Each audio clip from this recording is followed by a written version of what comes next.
Hello, I'm Ian. I own Dayton Hardwood Company. I'm a hardwood flooring contractor in the Dayton, Ohio area. I've been doing this for over a decade. I've been in the construction industry since like 2012 or something like that. Been working on lots and lots of houses um, from the age of like, I don't know, 18 or from the year 1800 all the way up to 2000 and everything in between. Dayton area has a lot of old houses, a lot of historic homes, a lot of new construction, a lot of custom homes, a lot of Sears homes from the 1920s era. Just tons of cool places to work in. And so, with that, I see tons of different types of floors. Two big types of floors that are very common in all areas of America and the world, as far as I know, in the hardwood flooring world are going to be solid and engineered hardwood floors. Excuse me. Solid hardwood flooring refers to what you and I and everybody thinks of when they think of a hardwood floor. It's just a chunk of wood. That means that it was milled from a single tree, a single piece of wood. They put a big log in a machine and run a saw across it, one way or another. Different saw cuts or different video. But um, basically, what that does is creates a flat piece of flooring with these ridges on the back, easily get milled in. You can see those. A lot of people see those and never even think about what they might be for on a piece of solid hardwood flooring. But what that is expansion area and moisture travel area. So moisture is always an issue in any home and anything in the world. Water and nature are always trying to return our creations as humans back to water and nature. So when you build a house or when you work on something, you always have to consider how moisture is going to travel in or out of that specific system that you're building. And so these channels in the back of your solid hardwood flooring allow vapor channels from one end of the room to the other, allow a little bit of expansion and contraction area, and are all good things for your hardwood floor and the longevity of it. So, the anatomy of a wood floor is kind of like this. If you look down the edge, you can see a groove on this side and what's called a tongue on that side.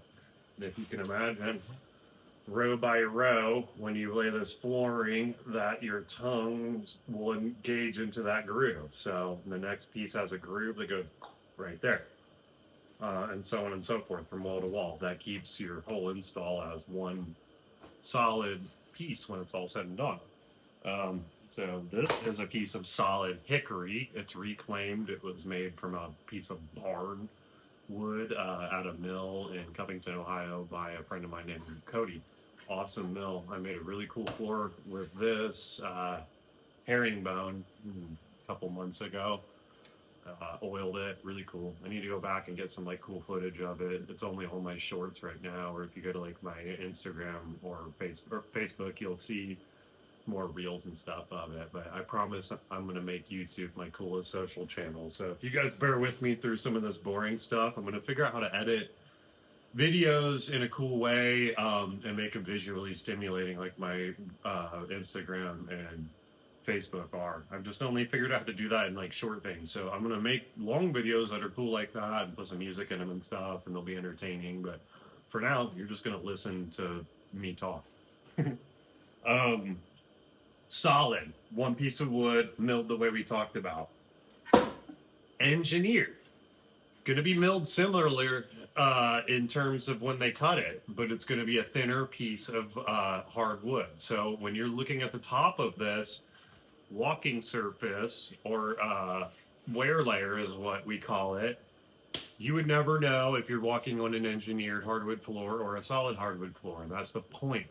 Engineered has tons of benefits and can be used on almost any application. Solid cannot. Solid's for above grade, meaning you shouldn't put solid hardwood floor in the basement like I did in this house. But this is my house, and I don't listen to the rules, and I like to test things. So We can talk about that floor later in another video, and I can show you how it has performed and how it's failed. Um, Below grade, above grade, or any grade is your engineered. And the reason that is what I'm going to explain to you now. When you look at the profile of it, you can see the wear layer on top, which is the darker, and you can see everything underneath, which is going to be your substrate. Your substrate is plywood. Now, why is that a thing? It's a thing because expansion and contraction in the hardwood floor world. So this solid piece all has grain oriented in one direction. This engineered piece has the top all grain oriented in one direction, like that solid, but the plywood is oriented in every other direction, meaning plywood is built in ply. So this particular piece is like, I don't know, 7, 8, 9 ply. There's a bunch of them in there. Can you see that? I don't know if you can see that, but this is high quality here in hardwood flooring from Shioga here in Ohio. So they use the good stuff. Baltic birch and lots of plies. Each ply is laid in one direction, glued, and then the next ply is laid in the perpendicular direction, glued. Next ply, perpendicular, glued. Next ply, perpendicular, glued. What's that do? Every layer is going to want to expand and contract in the direction that the grain is going. And so what happens is when your substrate expands and contracts, meaning underneath your flooring structure, all that expansion, contraction through the joist system, subfloor, from the moisture or whatever happens to be going on below, is going to want to telegraph all the way up through your solid hardwood flooring. Now, usually this is going to be on like concrete. Concrete wants to expand and contract much differently than wood. So on solid, when we're on top of a wood substrate, it's all going to kind of do the same thing and expand and contract the way it should. Engineered on top of concrete, the concrete underneath is going to want to expand and contract differently, more slowly than the wood up above. So you need to have something to control those two between that happening. Some people will install an actual layer of plywood and then put their solid on top of it. But a lot of manufacturers just do that for you right here in this engineered piece of wood. So what you do is glue this down onto, or some people will float it, which you can kind of do, but I don't recommend even at all. You glue this onto your substrate, which is going to be your concrete or what have you. And then sometimes you can even glue your tongues and grooves together as you go, which I do. By sometimes, I mean all the time with one of these. This is a glue bot. This thing rules. Type Bond 3 glue in there as you're installing. Oop, you shoot it down the tongue and groove like that. And then what we're going to do is engage these two pieces of wood, even though they're from a different mill, different wood, different everything. Tongue groove is pretty generally decently the same. I just engaged them. There's some squeeze out. But what's cool is these are now one surface, and you can't tell the difference unless you look at it like that. A trained hardwood professional is probably always going to know the difference. But that's because they're trained, and you're paying attention to how it's acting when you walk on it, how it sounds when you walk on it, the space in the home or business where it's installed. All these sort of things that a wood floor guy would nerd out about, but you as a consumer or whoever may be watching this doesn't really care about. So these are the big differences between an engineered hardwood floor and a solid hardwood floor that you need to remember. Solid is one piece of wood.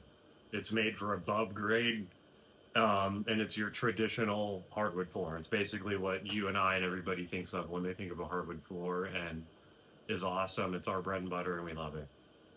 Engineered can be used in different applications and can be a confusing term. A lot of people think engineered's like Pergo or vinyl or something.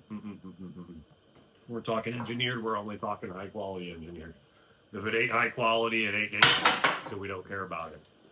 High quality engineer means multiple stacks of plywood under a heavy wear layer substrate, making up a 3/4 inch total product. We don't want any of the thin 5/8, half inch, 3/8 thin wear layer, rotary peeled, none of that trash. Throw it out. We want milled hardwood with a heavy wear layer, 5 mil plus, and we want it on a high quality Baltic birch or something similar plywood substrate. excuse me. Any of it needs to be installed by a professional, and by professional I mean someone like me, not necessarily someone that has paid the extortion rates to the National Wood Flooring Association, which we can talk about all that in another video too. So yeah, if you have any questions at all about any of the information in this video, please don't hesitate to ask me in the comments. If you feel that you want to correct me, go ahead and do that in the comments too, but I challenge anybody to debate my knowledge anytime. It's fun for me. I enjoy this. Just try to be friendly. If you're going to be mean and say rude things, it's no fun for anybody. But yeah, thank you. I appreciate you watching. I hope that you grow with me with this channel, and I hope that we can all learn stuff together. And I hope that you notice that I got a light this time, and that quality is only going to get better. Love you guys.